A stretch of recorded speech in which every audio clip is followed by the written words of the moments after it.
So, Rabbi, what we were looking at yesterday is that we're talking about ladders. A ladder that's propped up against the wall.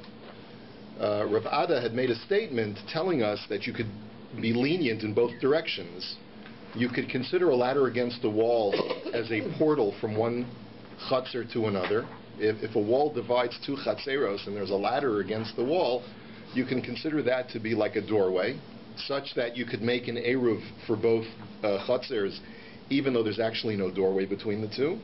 But you could also use it in the other way to be mekel, such that, let's say, one chutzner makes their own eruv and the other chutzner does not make an eruv. You can consider the ladder to not be a doorway and to just be a solid wall, and therefore one domain does not impede on the other domain from having their own eruv. So you can go, you can take the leniencies of both sides when it comes to ladders, okay? Well, that was up and down, right? An up and down ladder. No, yeah. but I meant, and the two chutzers were up and down for each other, not side to side. Yes, but the principle is the same.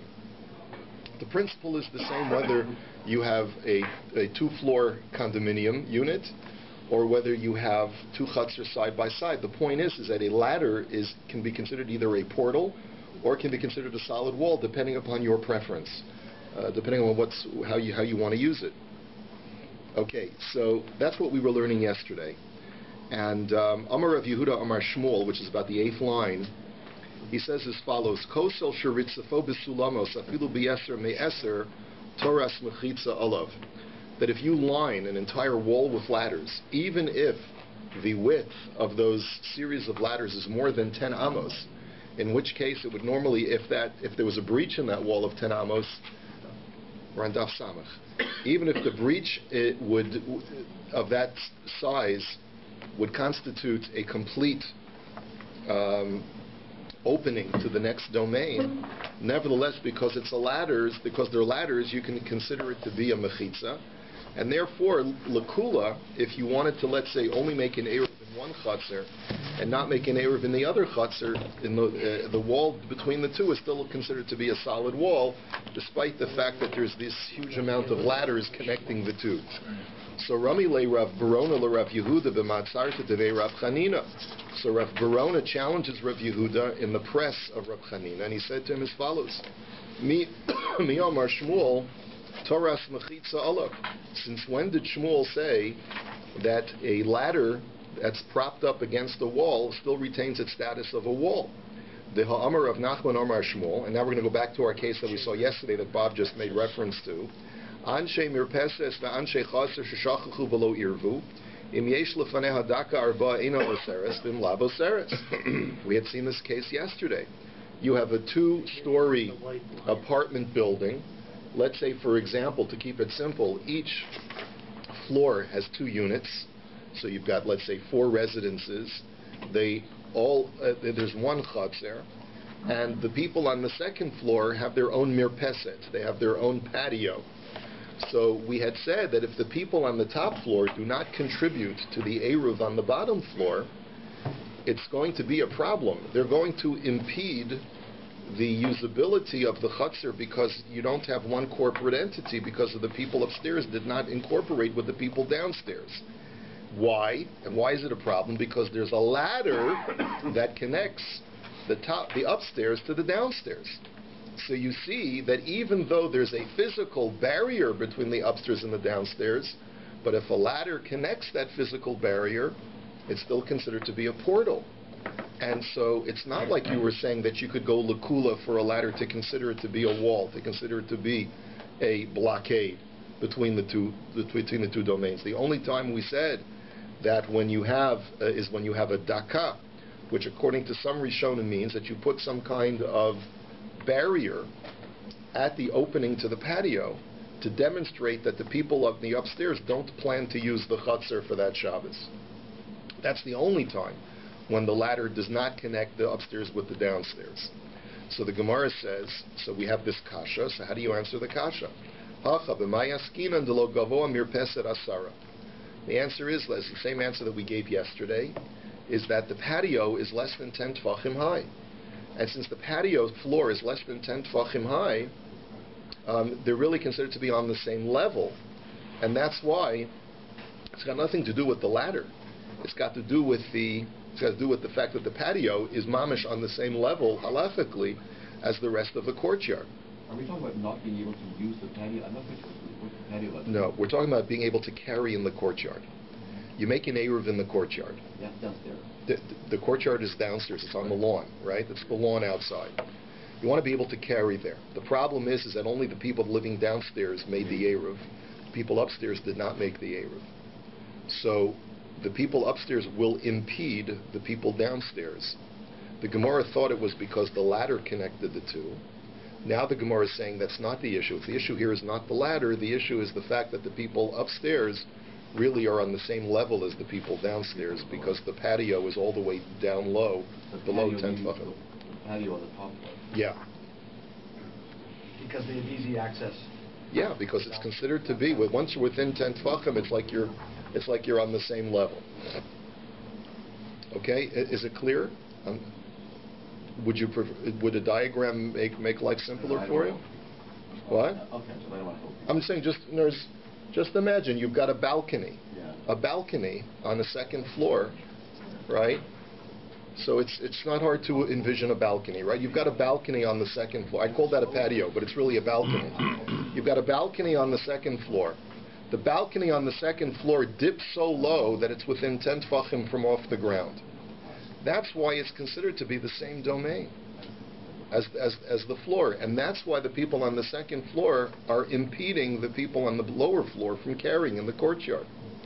So the Gemara says, "V'lo gavoa mirpeset asar ki avidaka my havi." So then the Gemara says, but then the next part doesn't make any sense. We said that if you put a barrier on the entrance to the balcony, then the people upstairs will not impede the people on the bottom floor from carrying. But what is the barrier at the entrance to the patio going to do if the whole balcony? If the whole balcony is low, then what is just putting a piece of wood or some kind of barrier at the entrance to the balcony going to do? So the Gemara says, "B'megufefes ad eser amos, dekeben da'avidaka istaluke istalek mehacha." Answers the Gemara is that we're dealing with a balcony that is fenced in. There's a wall all around the balcony. It's, let's say, 5 tefachim high off the ground. The fact that it's completely bounded by a wall and there's only a portal, there's only an entrance to the balcony that's up to 10 amos wide, if you create some kind of physical impediment, physical barrier to demonstrate that you don't plan to get out of the houses on the upstairs using this balcony, then that in itself, by putting that daka, by putting that barrier, you've demonstrated that you don't plan to use that balcony entrance. And therefore, the chutzner is completely the purview of the downstairs people, not the upstairs people, and that's what permits them to carry. This balcony that's down, low like that, you have to come from the upstairs and sort of go down some kind of stairs that lead down to it. Or climb out the window, or however it's going to work. Yeah. You know? Okay. Hano b'nei kakonoi, da'asu l'kami de Rav Yosef. There were people from the city of Kakunah, and they said to Rav Yosef, Amru le havlan gavra d'li'ariv lan masim.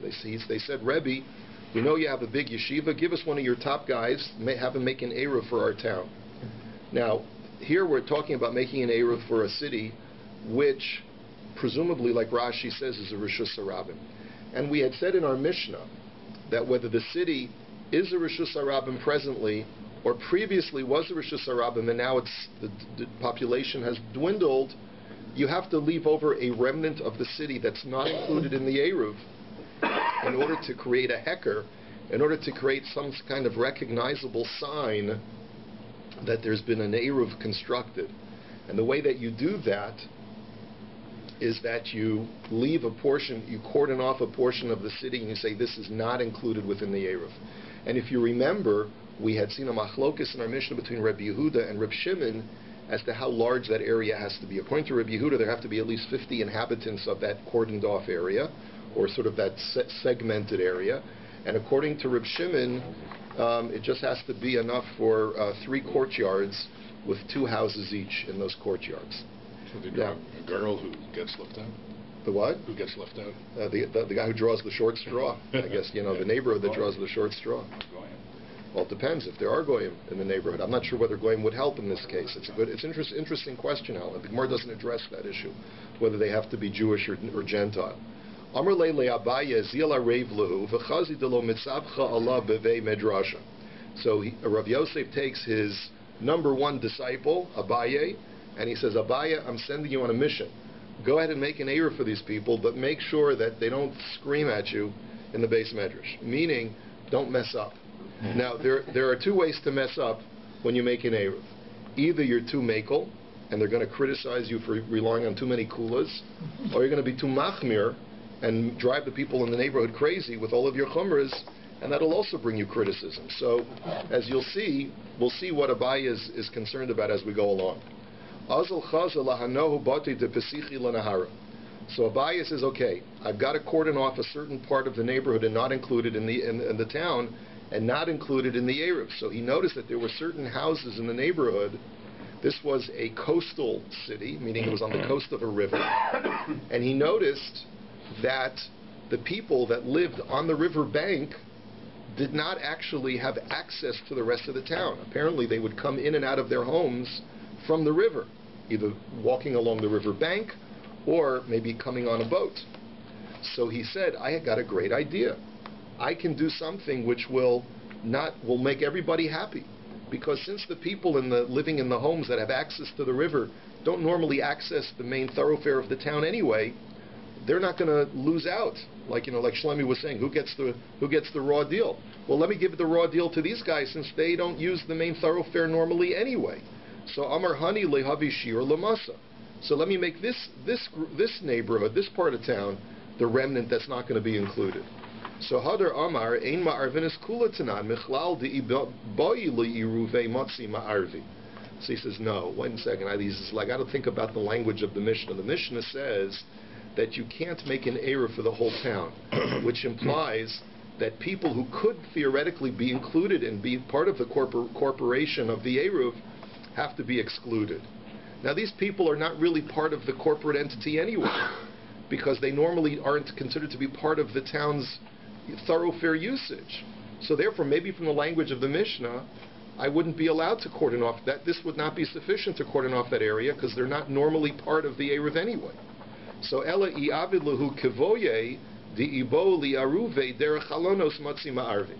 See here, I got an idea. He says, let me get a big jackhammer, and I'll drill holes, windows, into the walls of these people's backyards that abut up to the main thoroughfare, so that in theory they could climb out their windows and use the major thoroughfares, and that way I can include them as part of the town and then cordon them off and not include them in the Eruv. So here he's got this major construction project to make the Eruv work. Okay? So then, what? Do they want all this drilling in there? Yeah, right. Do they want all this drilling in the walls of their houses? So Hadar Amar lo boy. He said, wait a minute. No. I don't need to make the windows because I don't need to drill anything. The haraba baravua ma'ariv la lakula mechuza arsiyasa mishum pera devei tori decholchad v'chad havishir lechavrei. He says, and the reason why he says is because I know of a case of where Rabbi Baravuha, and we've seen this case before in a previous Gemara, where there was a town, and apparently part of the industry of the town was to manufacture date pits for animal fodder. And what they did is that they would keep storage pits of these pits. They would keep pits, right? In between each little shchuna, in between each alleyway, and that's where they would store this industrial product, this fodder. And this made access from one mavoi to the other impossible or very, very difficult. And so what happened was, he says, I know Rabbi Baravuha allowed there to be an Eruv for the entire town that had these pits. And all he did was he said, each mavoi will have its own separate Eruv. But then you end up having the entire town being incorporated, each mavoi separately, and I don't require a special lechi or a korah for each mavoi. The reason must be is because the heker, the recognizable reminder, is the fact that each mavoi considers the rest of the mavuos of the city as a remnant, as that cordoned off area not included in its eruv. So you see, even though there's no access between one place and another, you can consider the other place as the remnant of the other place. One place can be the remnant of the other place, even if there's no access between the two. And therefore, even though there's a solid wall between the guys on the riverbank and the rest of the town, I can consider those people the remnant of the city and not include them in the Erev, and that'll be a sufficient heker. Even though these people can't make an Erev with the people of the next door Mavoi, the people with the pits, right? So therefore, Hadar Amar Lo Dami. And then he said, no, that's not a good analogy. I think I am going to have to drill windows. Why? Because Hasam Iboy Li Aruve Derech Gagos V'Hani Lo Ma'arve Hilkach Mi'abdon Kevoye. He says, you know what? In that case, even though you can't normally traverse the pits to get from one Mavoi to another, if you took a plank and put it on the rooftops of the Mavoi walls, you could actually access from one Mavoi to the other. And that's why you could consider one Mavoi to be a remnant of another Mavoi. So maybe that's the only reason why Rabbi Bar Avuha was able to do it that way. But in my situation, where there's no access whatsoever between the people of the riverbank and the rest of the town, because it's solid wall, I better drill some holes. So Hadar Amar Kivuye Nami Lo Boy. So then he went back again and he said, no, I don't need to drill windows. De'ahu beitivna de'havale lamar bar pupidisa mi pumpadisa. He says, because I know of another case, that there was a straw shed that belonged to Marbar Pupidisa in the city of Pumpadisa, the Shav Yashir Le Pumpadisa. And they made that shed as the remnant of the entire city of Pumpadisa, even though there was no real access between the shed and the rest of the city. So he says, that's going to be my exemplar. That'll be the proof that I don't need to have access, easy access from one place of the city to the other to consider that one place the remnant of the rest of the city. And therefore, he said, I'm not going to drill any holes. And he took a big sigh of relief and he said, Amar Hainu da Amar Limar Chazi de lo mitzavchas Allah b'vei midrasha. That's why Rabbi Yoseph cautioned me and told me, make sure they don't yell at you in the base medrash. Because I almost ended up being more machmir than I had to and end up drilling holes in people's walls, and then I really would have gotten it over the head if I would have done that. And Baruch Hashem, I thought it through carefully, and I realized that I don't have to. What about using a ladder against the wall? Would that help? That's an interesting question. Why not a ladder? Gemara doesn't raise that question. Maybe, it's an interesting point. Maybe the walls are too high for a ladder. Who knows? We don't usually see the inner workings of of the rabbinic process. Yeah, we usually see them arguing like this.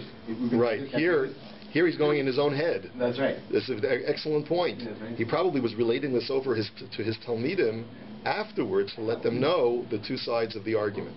Yeah. Okay. Ela imkein asa chutza lakir chadasha. And so the Mishnah had said that in order to make an ERU for the entire town and to have something recognizable to remind you about this, that there's an ERU in the city, you need to create some kind of remnant, and the remnant has to be like Ir Chadasha, like new town.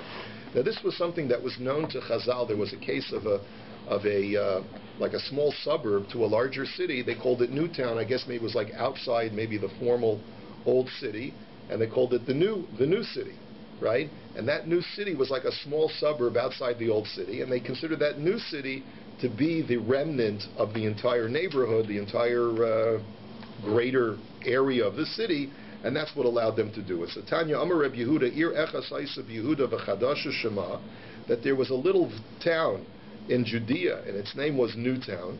V'hayu ba nun diurim anashim v'taf, and it had only 50 inhabitants, men, women, and children. Ubahayu misharin chachamim, and that's what the chachamim used as their criterion of how much of a remnant you have to leave. V'hi haisa shiur, and that was the remnant of the larger city that was adjacent to it. So ibayalahu chadasha mahu. So the Gemara's question now is, what's the halacha about Newtown itself? Does Newtown itself need a remnant? So the Gemara says, chadash ki echadiyu havishir legedola, gedol nami havishir leketana. What kind of question is that? If Newtown acts as a remnant for the Old Town, so then Old Town can act as a remnant for Newtown. If they're mamish adjacent to each other, so I don't understand, says the Gemara, what your question is. So ela ke'ein chadash mahu, but rather the question is, What if you have a standalone village of only 50 inhabitants and you want to make an ERU for the entire village? Do you have to create a remnant for a village of that size or not? So Rav Huna v'Rav Yehuda chad omer bayashir v'chad omer lo bayashir. This is machlokas amoraim. In other words, when you have a really small development, which in itself would act as a remnant for another larger city, and if it's a town of that size, that's a standalone shchuna, or like a shetach, does it need to have a remnant or not? And this is a machlokes. Reb Shimon Omer Gimel Chatzeros v'chuli. Reb Shimon had argued with Rabbi Yehuda. Rabbi Yehuda says you need to have 50 inhabitants of a remnant for a large city, and Reb Shimon says no, you only need to have 3 courtyards of 2 houses each. So Amar Rav Chama Bar Guria Amar Rav Halacha Kereb Shimon. That's the halacha. And Rabbi Yitzchak Amar Afilu Bayis Echad v'Chatzer Echas. And Rabbi Yitzchak, who's the third Tana, which is not in our Mishnah, says no. The remnant can even be smaller. It can be just the size of 1 house and one or 1 courtyard. So the Gemara says Chatzer Echas al Gedaitach. Just a courtyard without any inhabitants. What kind of remnant is that? It's just an empty lot. So the Gemara says, Elaima Bais Echad Bichatzer Echas. What it means is that if you have just 1 courtyard with 1 residence in it, that's enough of a remnant to remind us that the Neirav was constructed for the whole town. So Amarle Abaye Rav Yosef, Hada Rav Yitzchak, Gemara o Svara. So Abaye asked Rav Yosef his Rabbi Yitzchak, the Tana, when he said his halacha that it was so lenient that all you need is a remnant of 1 house, was that something that he had learned from his Rebbeim as a Mesorah, or did he say it of his own svara, of his own logic? So Amarle, my nafkalan mina. So Rav Yosef said, what difference does it make? I mean, after all, number 1, he said that and that's the halacha, or number 2, maybe we don't even paskin that way. But the point is that he was telling him, what difference does it make? He said that's the halacha. So Amarle, Gemara is the more to.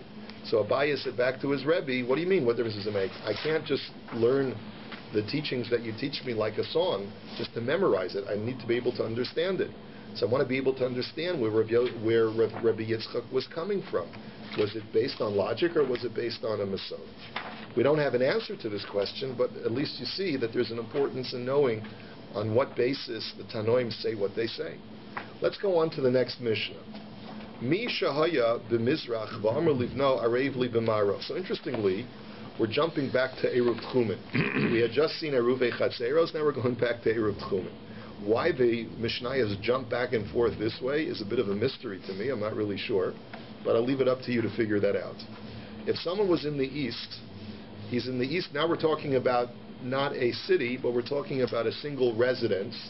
A guy lives out in the boonies, and he is on his way home, and he's not going to make it home in time for Shabbos. He's coming from the East, and he had previously told his son, when I'm going to come home for Shabbos, but I want you to do me a favor, on Erev Shabbos, make me an Eruv to the west of the house, because I want to be able to travel further than 2,000 amas to the west. Or, or vice versa, he's coming from the west, and had previously told his son to make an Eruv for him in the east.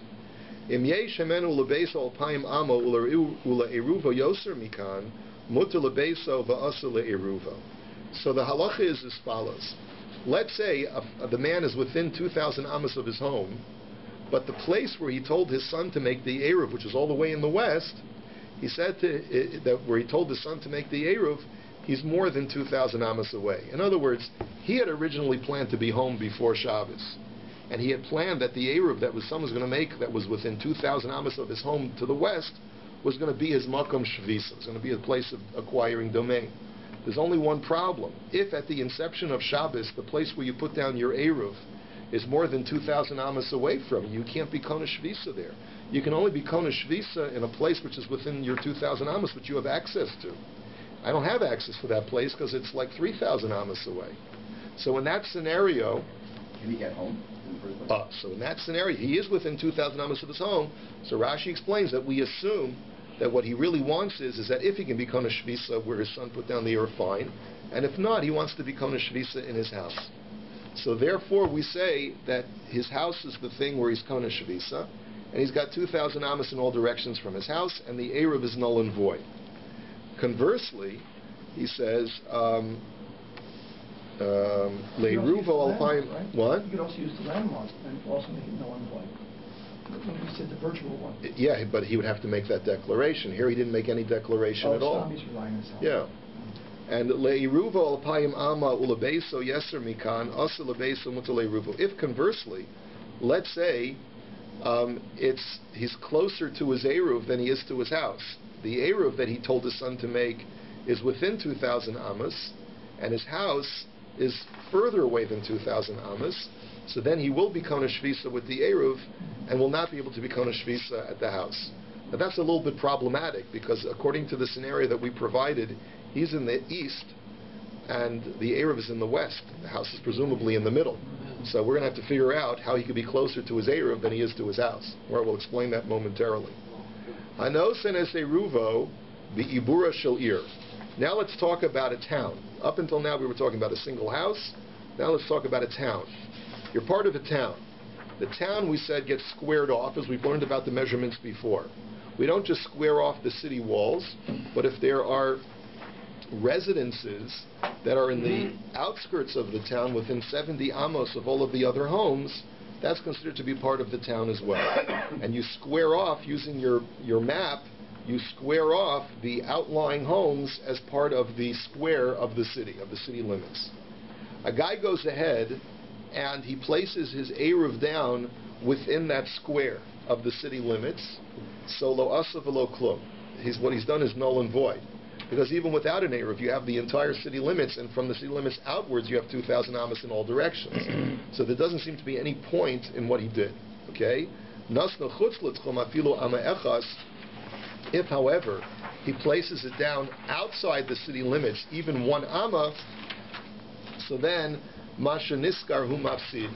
Whatever distance he puts to the north, he loses to the south. So, for example, let's say he put his eruv 1 amma beyond the outskirts of the city. So then he has 2,001 ammas to the north, and he's got 1,999 ammas to the south. Right? Whatever he pushes upwards to the north, he loses in the opposite direction. You subtract that from the opposite side of the city. Okay, that should be fairly intuitive, but we're going to see that it's not so pashut.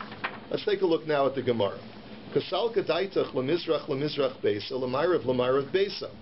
So the thinking of that, the interpretation of the Mishnah as I had explained it, the first part of the Mishnah, we're talking about a single house.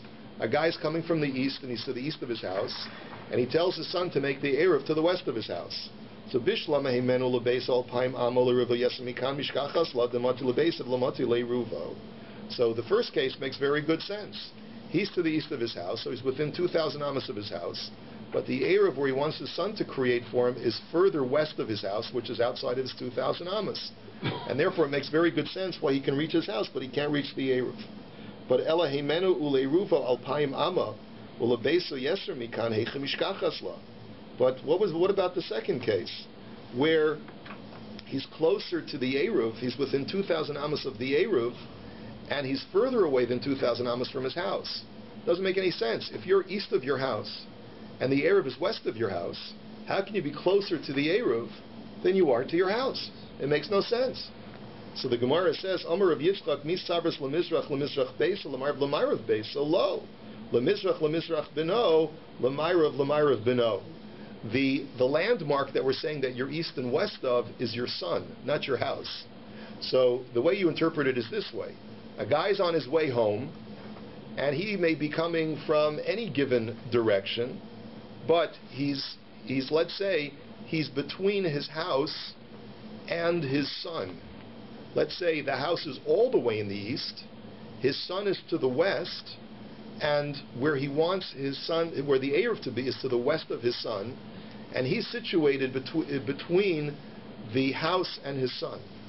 So he's east of his son, and the eruv where he wants his son to make is west of his son, and he's closer to his son than he is he's closer to the eruv, I should say. He's within 2,000 amos of where he wants the son to put down the eruv, and he's more than 2,000 amos away where he wants from his house.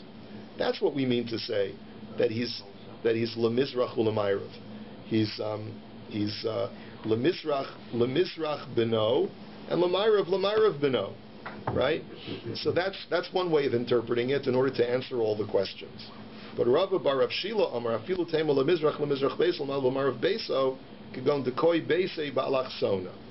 And Rabbi bar Rav Shila says another answer. No, you don't have to rewrite the Mishnah or reinterpret the Mishnah. When we said that a guy is east, he's east of his house, and the Eruv that he wants his son to put down is west of his house. How could he be closer to the Eruv than he is to his house then? The answer is because you're not taking into account the longitudinal points. Latitudinally, he is closer to the house than he is to the Eruv. But longitudinally, going north and south, the house is like a mile south of where he is right now. So it's granted that it's further east than the Eruv is, but the Eruv is much closer to him than the house is, because the house is much further south. And you can take a look at the diagram in Rashi. The house is far, far south of where he is, so it's actually more than 2,000 amas away from where he's currently situated, even though it's further east than where the Eruv that he wants to be, the place where he wants to be Konesh Visa. Okay.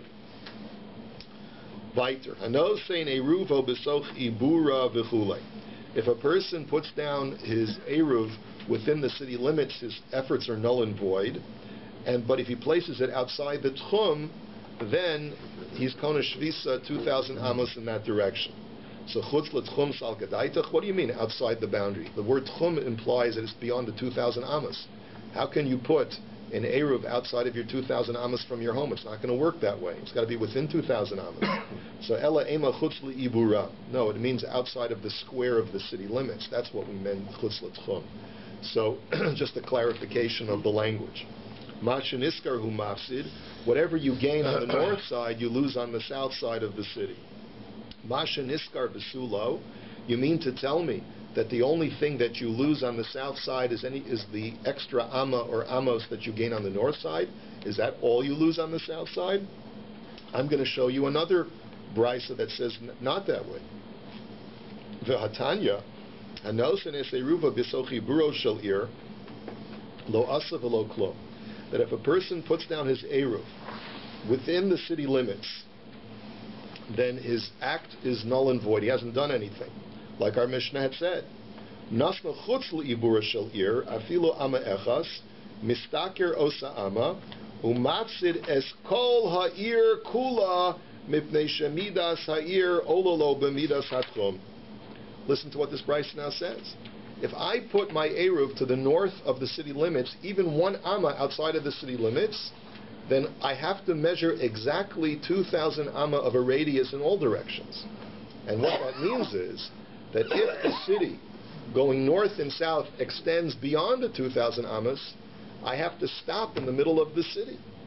I can't go beyond it. If I had not put down an eruv at all, I could have a city the size of Torornto and I could traverse the entire city.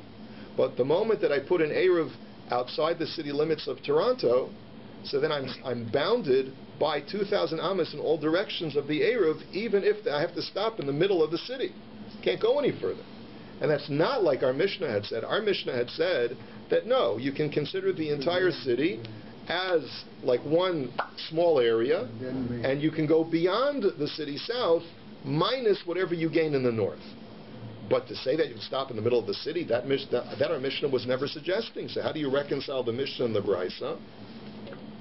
So the Gemara answers, Lo kasha, kansha kolsa midaso b'chatzi ha'ir, kansha kolsa midaso b'sof ha'ir. The answer is that it depends on the size of the city.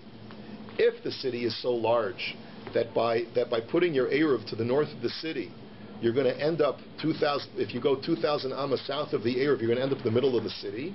Then you're actually stuck in the middle of the city. What our Mishnah is talking about is where the city is smaller than 2,000 amma span. So even by putting my eruv a little bit north of the city, the town or the village will be subsumed within the 2,000 amma radius of this eruv, and therefore I'm allowed to say that the entire town is considered to be just like Dalet Amos, and I can count my 2,000 amos without counting the space of the town itself, because it's all subsumed within the radius of the eruv. It's almost like, you know what I imagine when I'm thinking about this? You know that app that you have on your iPhone for maps, and it's got a GPS, like little blue dot that tells you where you are, and it radiates. It throbs. It throbs, that's right. It throbs and tells you where you are, and it's got like a little circle that throbs and shows you what your radius is. Just imagine that GPS dot on your iPhone that is radiating out 2,000 amos, so no matter where you are, it stops in all directions 2,000 amos. That's only when that's only when the city is so large that the 2,000 amos stops midway in the middle of the city. But if the entire town is contained within that radius, so then you don't count the town as part of the measurement of the 2,000 amos. You can skip over it and continue your count of 2,000 amos on the other side of the city. So the Gemara now says, Uchad Rav Idi, the Amar Rabbi Idi, Amar Rav Yeshua ben Levi, Hayamode Ruba, the Kolsa Midasa B'chatzi Ha'ir, Eno Ela Chatzi Ha'ir. Kolsa Midasa B'sof Ha'ir, Nases Lo Ha'ir Kula Kedalat Amos, Umashliman Loas Hashar. That's exactly what Rabbi Idi said in the name of Rabbi Yeshua ben Levi, that if the city is larger than the 2,000 amma radius, you're stuck, you got to stop in the middle of the city.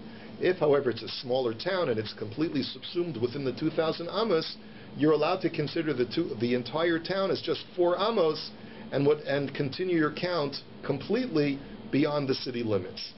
So, Amar Rabbi Idi, Ein Elu Ela Divrei Nevius. Mali kolsa b'chatzi ha'ir, mali kolsa b'sof ha'ir. Rav Idi says this is prophecy. Now, there's a machlokas between Rashi and Tosfos whether this is a statement of criticism or a statement of praise. We're going to learn like Rashi, who learns that this is a statement of criticism. That Rav Idi is being critical of Rabbi Yeshua ben Levi, and he's saying, I don't understand what difference it makes. You either consider the cities as a free zone that's not considered to be part of the count, or you don't. What difference does it make whether the city is large or small, whether the radius of 2,000 amos stops in the middle of the city or completely subsumes the city? It doesn't make it. Shouldn't make a difference. And what his statement is, "Ein le'elu divrei nevius." This is only like prophecy, which means like it's like a message from God that defies logic, right? In other words, what you're saying is, look, if you have this as a prophecy from Hashem, I'll accept it, but otherwise, it doesn't make any sense to me.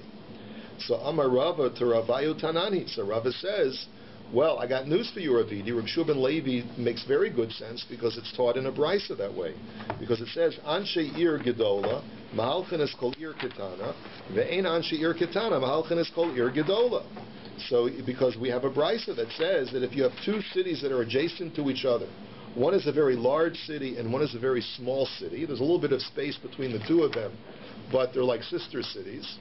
So the people in the large city are allowed to traverse the entire area of the small city, but the people, because their 2,000 amas subsumes the small city, but the people in the small city are only allowed to walk up to where their 2,000 amas allows them and have to stop in the middle.